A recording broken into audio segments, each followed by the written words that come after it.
feeding babies isn't just about putting food in their mouths. It's also about them learning to eat. It's about them learning to enjoy their food. It's about a positive interaction between parents and babies, and about food being part of that positive relationship. My name is Dr. Purnima Menon, and this is my mini parenting masterclass on your baby's first foods.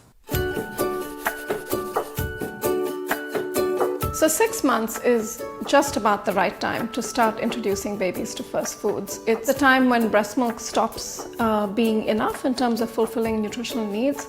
It's also a time when children are developmentally ready and are themselves interested in trying new foods. So 6 months is just about right.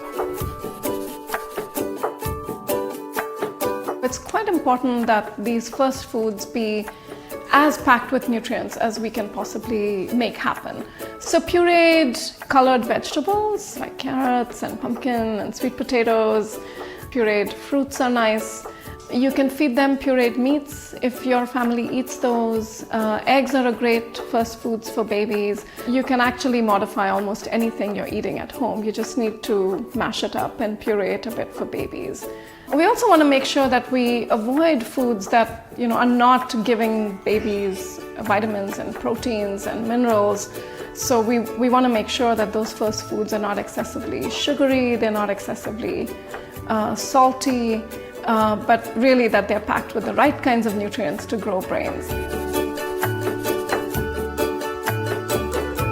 So if you're starting first foods when babies are 6 months old, you absolutely need to puree them.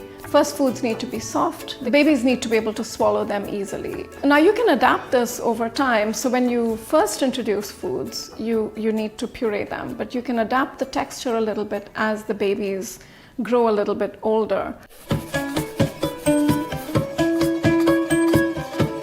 First foods are about so much more than just about the food.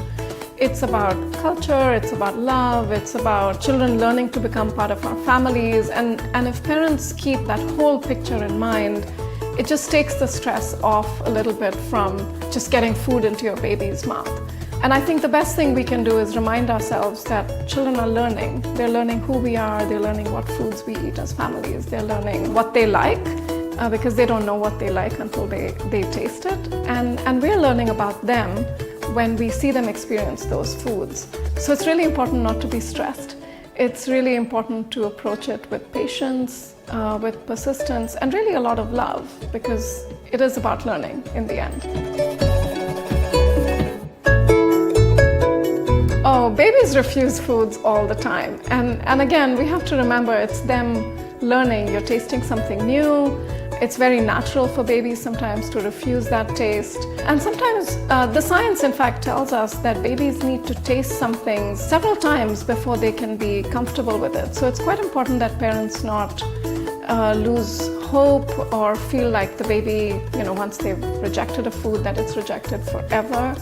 And the best things we can do as parents is to again, to relax and try again.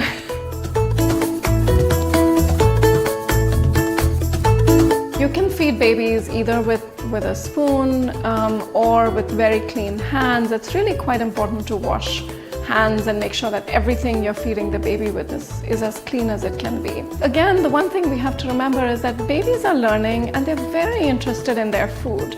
So the feeding of babies just really needs to be a bit of give and take.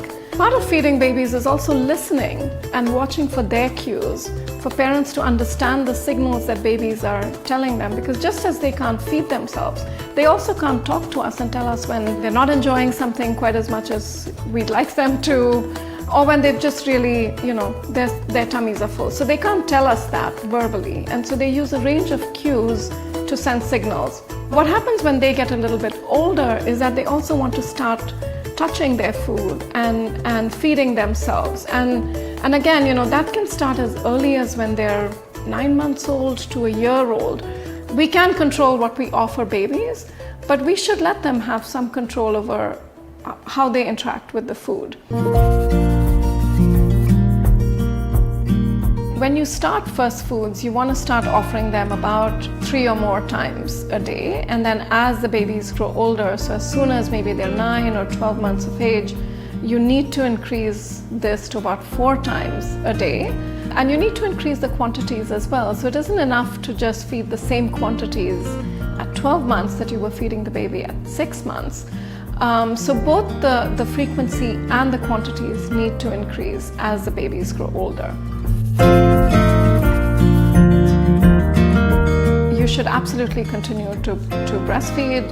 It's currently recommended that breastfeeding is continued for at least 2 years, and perhaps even beyond. So in a sense, breast milk and the nutrients that breast milk provides is the basis of good nutrition for babies. And the first foods are adding in other critical missing nutrients that babies need for their bodies and brains to grow.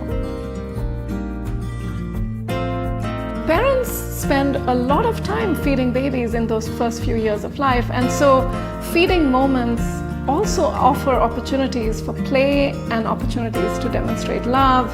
They create opportunities for language development, so parents speak to children about the food, or they speak to them when they're feeding them.